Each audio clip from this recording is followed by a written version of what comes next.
بسم اللہ الرحمن الرحیم۔ بخاری شریف کی روایت ہے، حضرت ابو ہریرہ رضی اللہ تعالیٰ عنہ سے مروی وہ فرماتے ہیں، ہم آپ علیہ الصلاۃ والسلام کے پاس تھے، آپ نے ارشاد فرمایا بین انا نائم رأیتنی فی الجنہ، کہ میں نے خواب میں دیکھا کہ میں جنت میں ہوں۔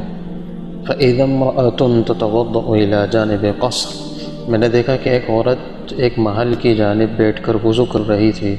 فقلت لمن هذا القصر، تو میں نے اس سے پوچھا کہ یہ محل کس کا ہے؟ قالوا لعمر، انہوں نے جواب دیا کہ یہ عمر کا ہے۔ فذكرت غیرته فولیت مدبرا، تو پھر مجھے عمر کی غیرت یاد آ گئی تو میں سیدھا واپس چلا آیا۔ فبکا عمر، تو عمر رضی اللہ عنہ کو جب پتہ چلا تو وہ رو پڑے۔ وقال، اور فرمایا اعلیک اغار یا رسول اللہ، کیا